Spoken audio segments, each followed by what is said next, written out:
Welcome to Full PreFrontal, the show that exposes the mysteries of executive functions. This show is a collection of conversations about the role of the prefrontal cortex, which impacts your focus, planning, problem-solving, emotional balance, and independence. These conversations will introduce mental tools that will empower you to shift your mindset for a successful life. And now, here's your host, Sucheta Kamath. All right, welcome back to Full PreFrontal, where we are exposing the mysteries of executive functions. I am here with our host, Sucheta Kamath. Good morning, Sucheta.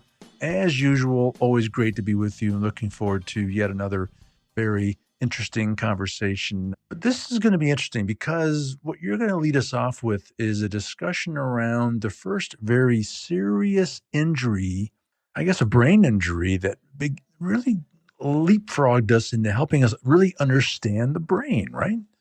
Absolutely, Todd. Well, great to be with you today. And thank you for setting me up to talk about Phineas Gage. So not a single person who has studied neuroscience or is in the field that I am, which is speech and language pathology, and who deals with neurological disorders of the brain has heard Phineas Gage.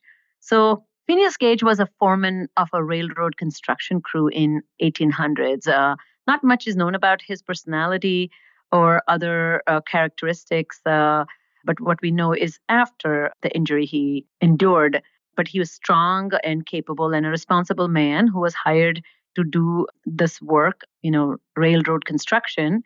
On September 18th, 1848, at age 25, Phineas Gage had an accident on the job. And that was a very interesting accident because what he did for a living as a railroad construction worker, he was required to use an iron rod for tamping. And he would kind of push down the gunpowder and then light up and dynamite would explode. And then he would continue to do this work. But on that particular fatal day, what happened is this iron rod that he was using to push down the gunpowder slipped from his hand and landed on the charged dynamite. And instead of breaking through the dirt, it sprung back. And the explosion was such that it was, of course, disastrous, that the iron rod pierced through the left side of his face and came out from the top of the frontal part of the cranium or the skull. Interestingly, he was fully awake and people put him on the horse buggy and took him to the hospital. And he was able to leave his bed after 32 days. Again, why this is interesting? Because the iron rod, which you can see the pictures of this on the internet, but went through kind of his next to his eyeball and then came out of the front of his skull. And he still lived to tell the story about his life. What became amazing in terms of neuroscience was he had no trouble eating or sleeping. He had no trouble with walking or overall health. He, in fact, had no trouble with his intelligence and memory. What really, really changed in him was the way he presented himself. He acted a little bit differently. His behaviors became bizarre. Unlike before, he behaved a lot less maturely and impulsively. In fact, he also began to use profanity. There was a very famous doctor in Boston. His name was H.M. Harlow, and a lot of buildings in Boston are named after him. He wrote, narrative on this because that was his patient, and he says he's no longer Gage. And so this personality change was completely unexpected in the medical field because people had kind of forgotten that there's a brain inside the skull and the brain has anything to do with anything.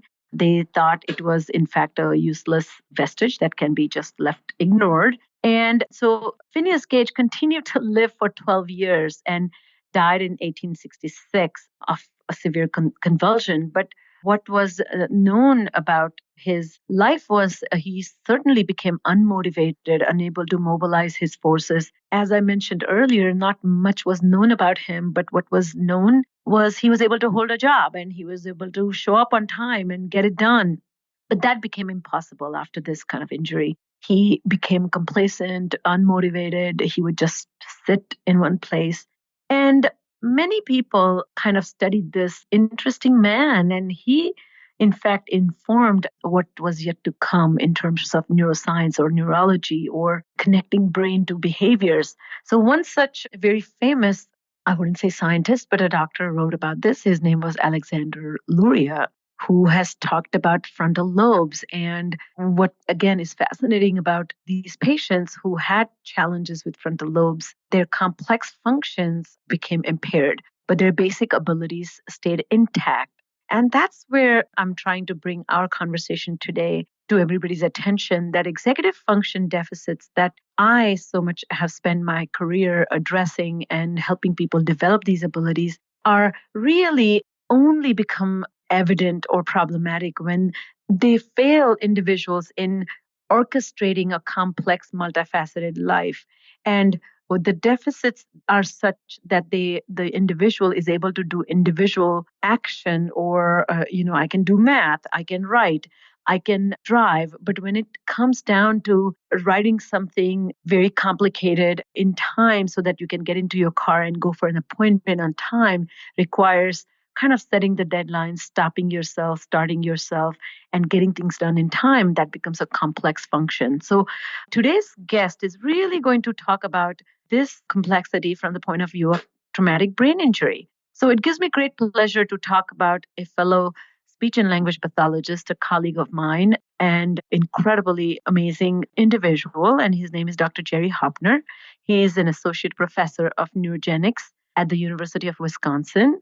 He is a co-developer of the UW Systems SOTL think tank, an annual disciplinary consortium of faculty interested in evidence-based instruction and scholarship of teaching and learning research. He is a founding editor and editor at large of the Teaching and Learning in Communication Science and Disorder Journal.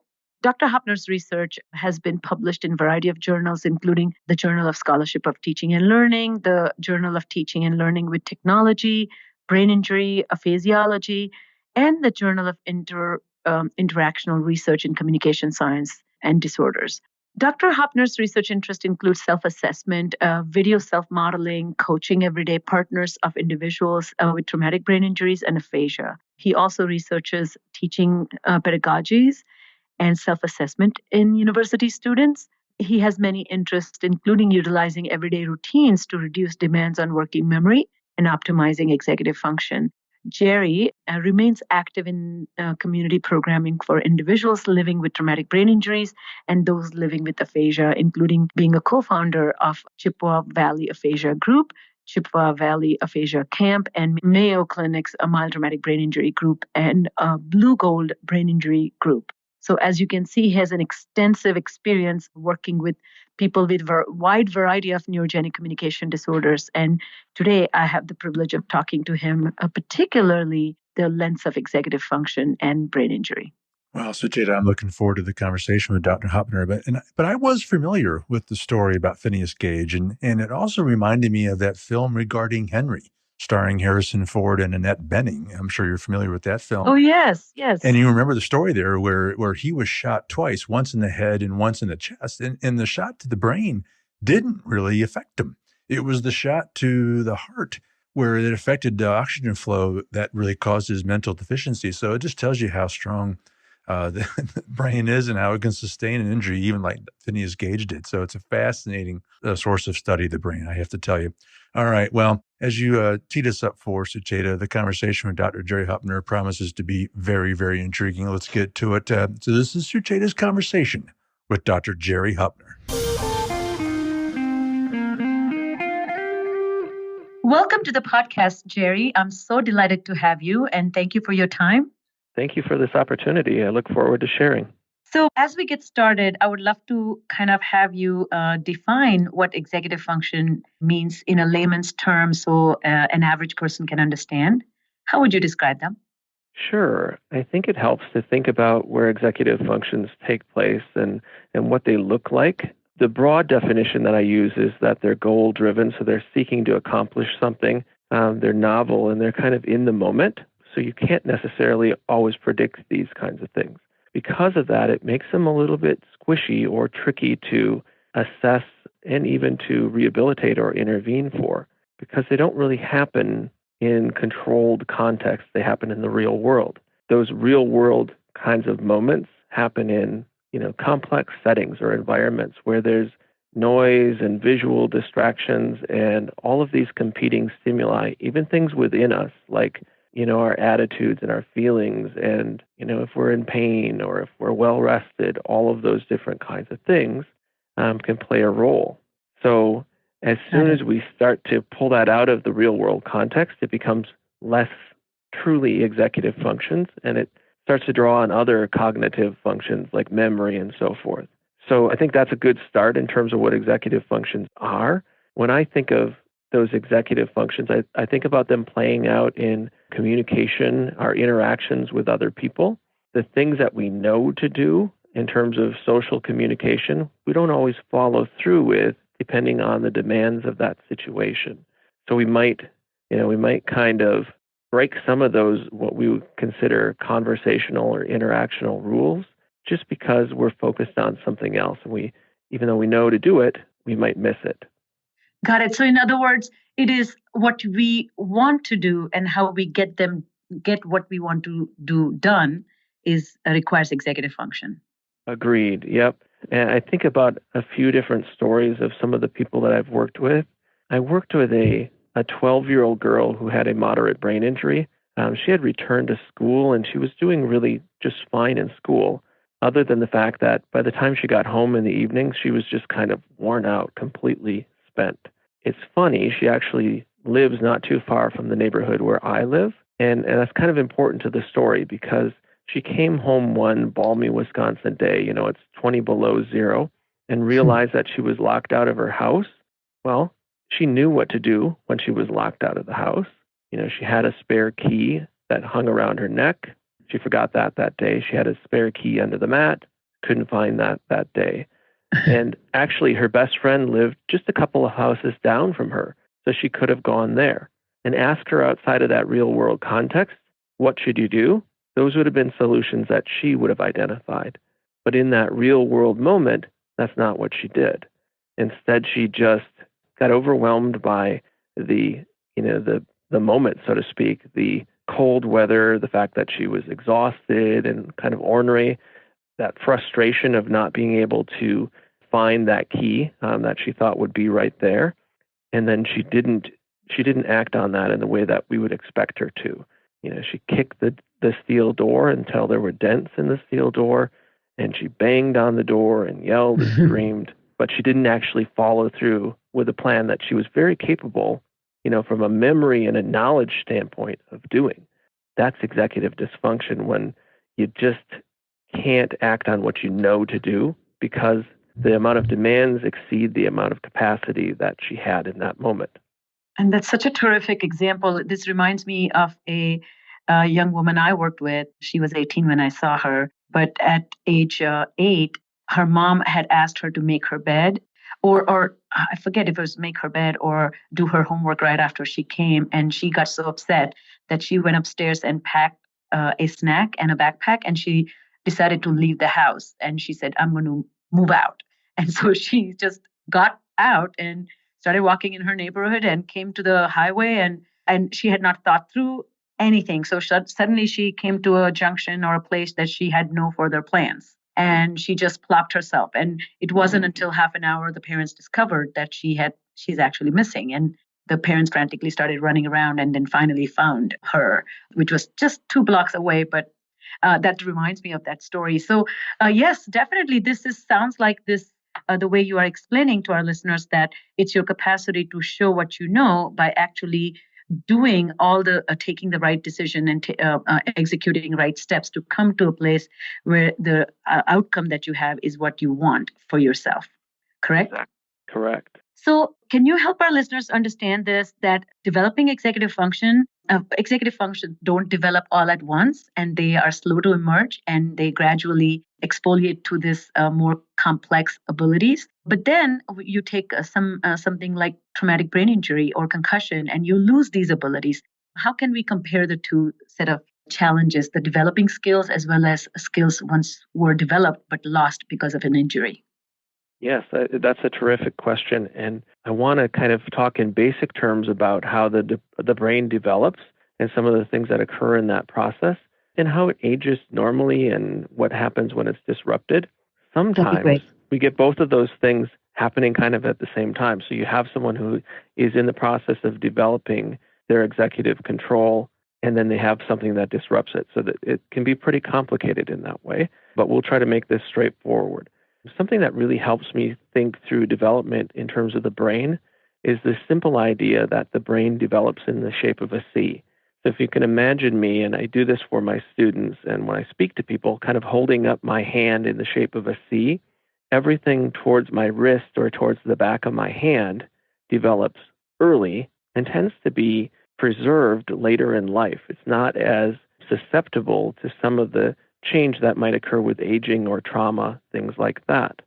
But also towards the anterior tips of those Cs, so the top, on the top part, the tips of my fingers, and on the thumb side of the C, the tip of my thumb, those are the structures that develop last, and they tend to be more susceptible to disease and trauma. And even with typical aging, they're the first to go. So they develop late, you might say, and are less preserved when there's damage. So what do I mean by development? Well, often we use the analogy or the parallel of blooming and pruning. The blooming piece means that there's myelin that covers the axons of neurons, and that helps to prevent signal loss. It helps to protect those neurons. But the biggest thing in terms of development of executive function is it speeds transmission of messages within the brain, makes them more efficient, makes them more accurate. So that process doesn't complete until, let's say, 12 to 16-year-old or years old in females, and a little bit later than that for males. 18, 20, 25, never. So I'm glad you said that. Me. Yeah, I know. I'm a late bloomer. So, and in males, we often see that their ability to do some of the things that we think of as executive functions, like the self-regulation and the thought inhibition and inhibiting actions and efficiently solving problems, that takes place later for most males than it does for females who develop that much earlier. The second piece, along with that myelination, or kind of, if you want to think about that as the insulation that produces good connectivity in the brain, is the idea of pruning. And you can relate that directly to what pruning would be like in a garden. You selectively clip off or trim pathways that are less efficient and choose or maintain those that are more efficient, that are more direct. And in the end, that actually leads to a little bit of thinning of cortical tissue, which is a good thing because now you have good, efficient tissue and good, efficient signaling rather than less efficient, multiple ways to accomplish the same thing that can actually slow down processing a little bit and slow down that ability to act on and initiate and inhibit thought, which is so important for executive functions. So I think just understanding that basic idea is really critical to thinking about how executive functions look for someone who's developing them, right? Inconsistent at first, and certainly better as they start to emerge within environments or settings where there are fewer demands. And in situations where there are emotional demands or task demands or just a complex environment, they're less effective at making good decisions, at inhibiting what they do. You can see that in children who haven't developed executive functions yet, right? So that's all of those questions like, are we there yet? Are we there yet? Are we there yet? Can I have a snack? Can I have a snack? Can I have a snack? All of those kinds of things happen because they don't have that inhibition. They don't have that, self-regulation of behavior completely developed, right? And even throughout the day, right? In the morning when they just had a good night's sleep and they're, kind of bright-eyed and bushy-tailed, they can make those inhibitions better, right? But when they're getting tired, when it's, 9:30 at night and they're tired and the day has worn out, that ability to respond, that's when you get the whiny, oh, I can't take it anymore, I can't wait. And that's typical, right? Because the demands are higher and are kind of starting to exceed their capacity. So that's what it looks like on the front end, right? In terms of development, we know that in typical aging, the first parts of the brain to experience some breakdown of that myelin are the prefrontal cortex and that anterior temporal lobe as well. In other words, the tips of those C's. I think about my mom, who's in her mid to upper 70s now. She says things that she wouldn't have said 5 or even 10 years ago. So she might start a conversation with something like, hey, do you know what Phyllis did the other day? And I'll be thinking, I don't know who Phyllis is, right? So no, I definitely don't know what she did the other day. But that presupposition, which is that's that idea of thinking about who your listener is and what they already know and what they might need to know, that's an executive function. So that isn't as good as it would have been before. So normally she would have said, I've got this friend, Phyllis. She's kind of a funny lady. She's always doing crazy stuff, right? If I get staging that the conversation. yeah, she wouldn't exactly. do that. And now she skips that, and I'm kind of in the middle of that conversation without all of that information. And that's typical aging, right? That's not impaired. That's just one of those things that over time. And you see that sometimes with elderly people where they just say exactly what they mean or exactly what they're thinking, I should say. Yep. They're pretty blunt about it. And we've kind of come to accept that. And that's an okay thing. They've earned it. But that's part of the underlying reason for those kinds of responses. Now, take someone with a brain injury and you get a disruption in the ability to regulate those kinds of things. And often we see that there's less capacity after a brain injury to do or to act on what that person knows is appropriate. I'll give an example of a woman that I worked with by the name of Jennifer. She is a very intelligent woman. Actually, she was a business executive and ran a large company. So she had, maybe 160 some people directly under her supervision and was kind of known as, the ultimate multitasker. And she could talk you into doing anything, right? So for her employees, she could say, I think I'd like you to work more and to accomplish more. And they'd say, yeah, that sounds great. Where do I sign up? But after her brain injury, she had a hard time holding thoughts in her mind, right? So when she had a conversation with someone, she would just talk about what mattered to her and not anything in return or give back, if you will, to her partners. So she wouldn't ask them how their day was or about their stories. It was very kind of self-centered. Now, when we would talk to her about that, she would say, my significant other carries the conversational load. They do all of the work, and I don't give anything back. It's not that I don't want to. It's just that if I do, I can't even remember what I'm thinking about. That's executive dysfunction in someone with a brain injury. And, it can affect conversations, but it can affect the decisions they make, leading to decisions that would be very atypical for that individual, or saying or doing things that would be very atypical.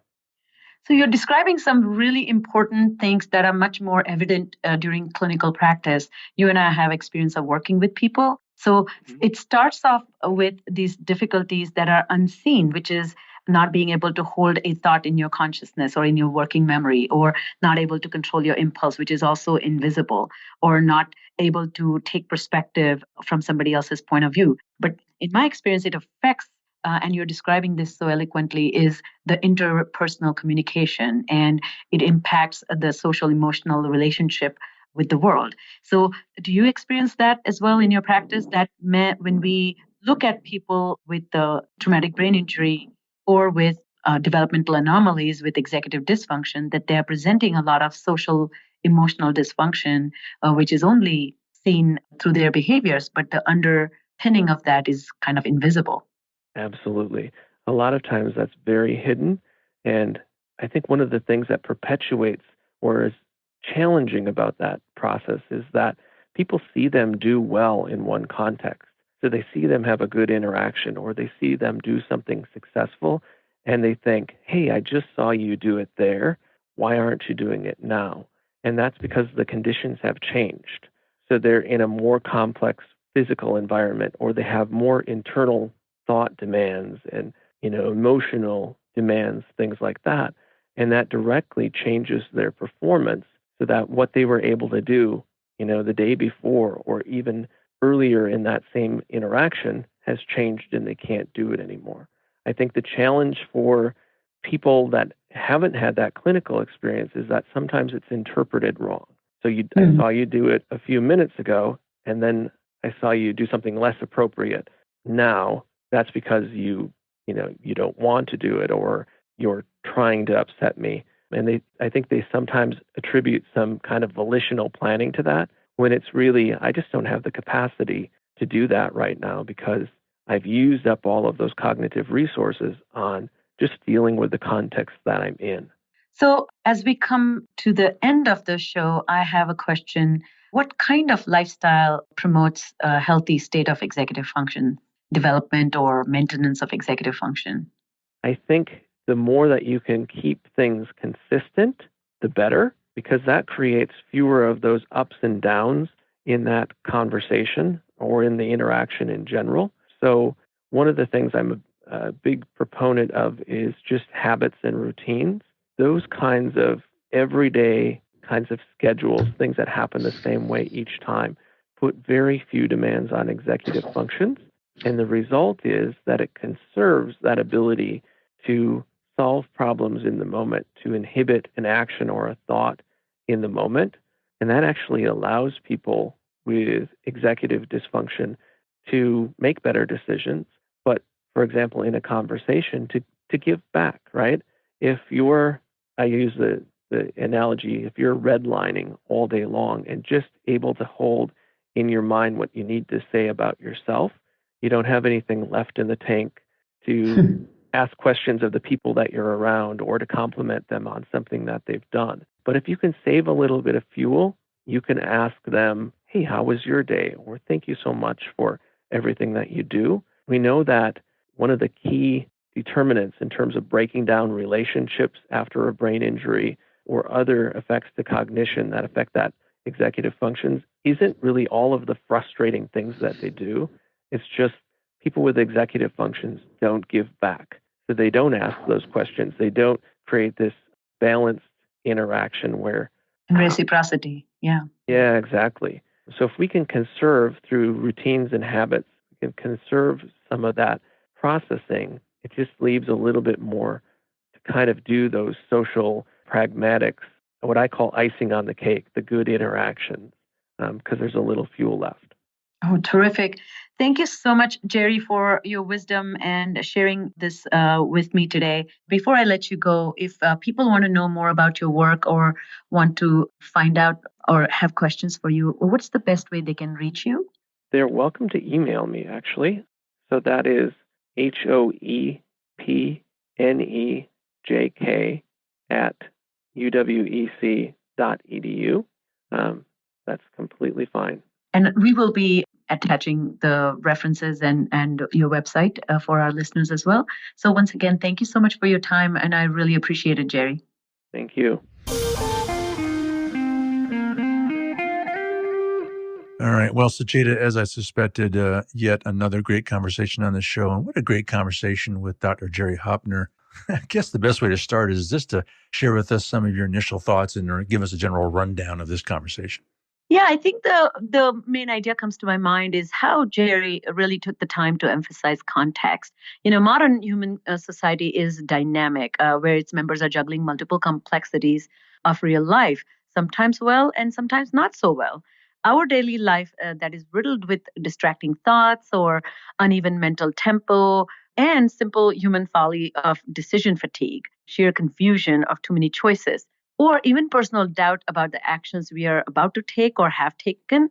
And all that can influence the way we act and behave and lead our life. So for me, the first takeaway here was that executive function is evident in the context of everyday life. And the way we try and stay motivated and committed to accomplish goals really comes to life is where the life unfolds. And that's where we see how people are battling these challenges. And there's no smooth sailing guaranteed in everyday life. Our routines are regularly interrupted by unexpected or unusual stumbling blocks. What we do to circumvent it is nothing but executive function. And a quality of responses that one produces is informed by the art of masterfully suppressing the tendency to do something very reflexive or very egocentric or self-serving action.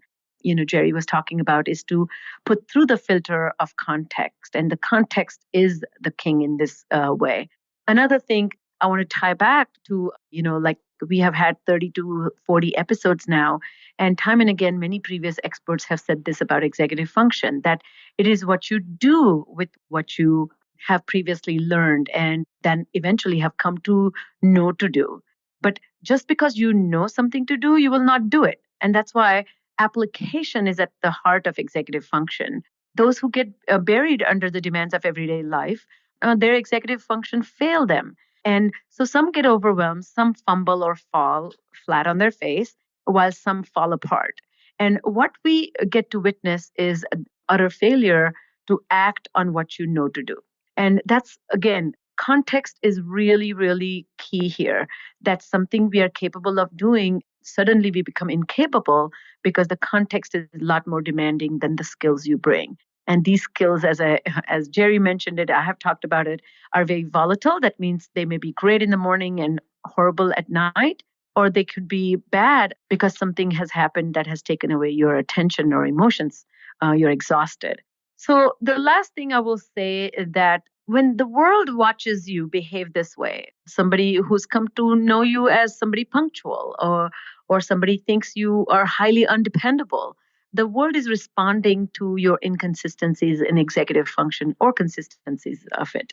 Sometimes, however, people start with a surprise or they're confused, like they thought you could do it. And then suddenly you're not showing what you know to do. But eventually this leads to disappointment. And so it has long-standing ramifications for such ongoing failures to adjust and adapt. And that's the key point I think I want everybody to remember. And this is what creates a massive social disadvantage. So in conclusion, Todd, a person with executive dysfunction tends to be emotionally volatile and develops a reputation of being unable to consider other people's points of views, or comes across as unreliable and undependable, emotionally even unstable, or overall immature. Finally, the conclusion is that this person appears incapable of self-control. Well, regarding executive dysfunction, I picked up on the fact that the true hallmark of executive dysfunction is a failure to adapt, right? And obviously some struggle more than others. Yeah, and I think this is, again, very interesting for people like Jerry and I who started, or at least with me, I started exclusively working with people with traumatic brain injuries, concussions, and all sorts of neurological disorders. I have also switched towards working with, in quotes, neurotypical people, or working with people with some sort of developmental disorder, not really a brain injury. But what strikes me about the conversation I had with Jerry is that the key to this adjustment is navigating the world flexibly. And he certainly pointed out that individuals with executive function problem, with or without TBI, often fail to demonstrate consistency in their performance across all contexts. So it's being able to do that sometimes a sign of that inconsistency. And second is being able to do it well, but then suddenly losing that ability because the demand exceeds the skill set. That's another sign as well.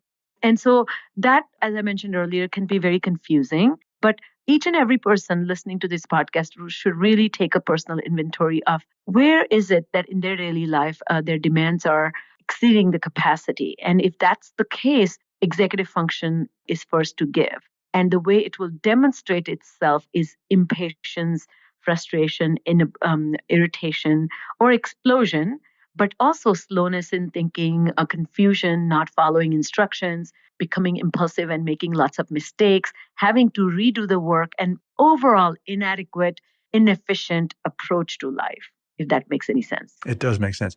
But obviously, brain development is a fascinating topic. So can you walk us through how brain injury and brain development, how do those link together?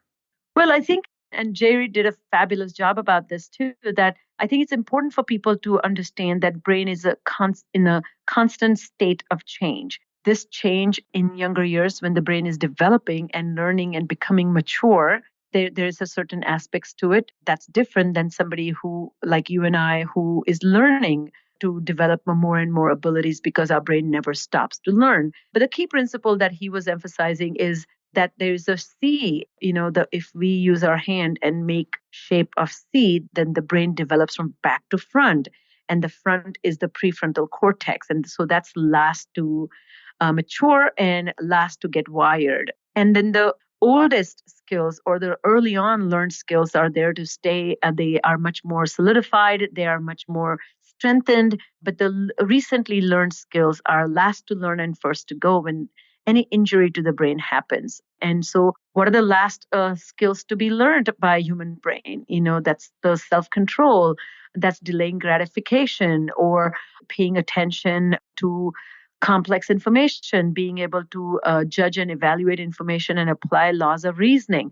Those kinds of higher order thinking skills are learned and finessed by the mature brain a lot more. But the younger brain is busy learning reading skills or learning, how to tie a shoe or how to take steps and then how to kind of brush your teeth and still kind of be able to walk around. Those are the automated skills. Those are the ones learned in the younger years. And in that neuro development trajectory, of course, impacts impaired brain, because if the brain is injured during these developmental stages, there has to be intentionality in learning to learn skills. And that development, again, interferes with the tips of the C, so to speak, that he was talking about, which influences the self-control and self-regulation and monitoring what you're learning and how to learn skills. And so that can create a real disruption in becoming independent and self-sufficient. Lastly, I will just comment on the blooming and pruning process that he was talking about, which is very critical to understand. The myelination is kind of creating a covering on the neurons that transmit information. So it's like an insulation, and thicker the insulation, more guaranteed that no energy will be wasted during electric transmission of information. So when a behavior or a habit or a skill is learned, there's lots of practice. That means the two neurons are communicating with each other, and the axon that transports this information develops this protective covering, and that is the myelination. So myelination protects the axon and prevents the signal degradation and enhances the speed of transmission of this information. So these basic components of that neurobiology of the brain's smallest unit, which is the neuron, kind of becomes the building block for creating a communication between the areas of the brain. So there's another thing that's often mentioned, which is those who wire together, fire together, wire together. So communication between those areas of the brain that happens most often, or transmission of information from one brain area to another happens, they become more solidified. Those pathways becomes rooted and cemented. And that's how the pathways that do not talk to each other are pruned. They are kind of trimmed off, and the networks become much more efficient and sufficient in kind of connecting with each other. What am I saying with all this? That executive function is a matter of maturation, and habits that go into developing a stronger executive function kind of become this integrated part of the brain's neurochemistry and neurobiology. So those children who are taught to make their bed, or always, write down the homework that you have before you start doing the homework, always set the timer, or always pack your backpack for the next day, those kind of routines, or always lay down your clothes for the next day.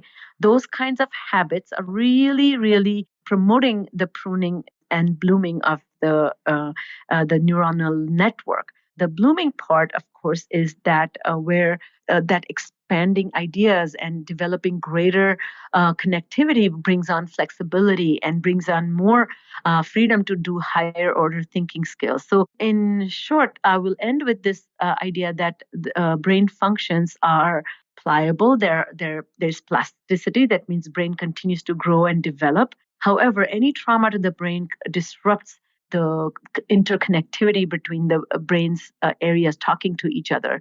So if there's an effortful learning and there's intentional practice, that's how we compensate for the brain's inability to do this automatically. So all I will say and remind our parents and educators, as well as individuals who are listening to this, that the ultimate advantage of developing brain is in terms of its relationship to executive function is self-regulation, inhibiting actions, and effectively solving problems. And the pruning and kind of blooming process in the brain really allows you to do that. And so if you kind of put yourself out there in this way where you're constantly thinking and exposing yourself to novel information or challenging yourself to learn or pick up something new to do, and if you kind of teach yourself to become more patient and delay gratification, all those collectively are helping your brain to strengthen the neural network that is what is going to keep your executive function skills sharp and in focus. All right. Wow. Sucheta, fascinating information there. Thank you so much for sharing all that. And like I said earlier, what a great conversation with Dr. Jerry Hoepner. So that's it for today's conversation. On behalf of our host, Sucheta Kamath, and all of us at Cerebral Matters, thank you for tuning in today. And we look forward to seeing you again next week on Full PreFrontal. We'll see you then. Thank you for listening to Full PreFrontal, exposing the mysteries of executive functions. To contact our host, Sucheta Kamath, and learn more about her work on improving executive functions, visit her website at cerebralmatters.com. That's cerebralmatters.com. Tune in next week for the next informative episode of Full PreFrontal.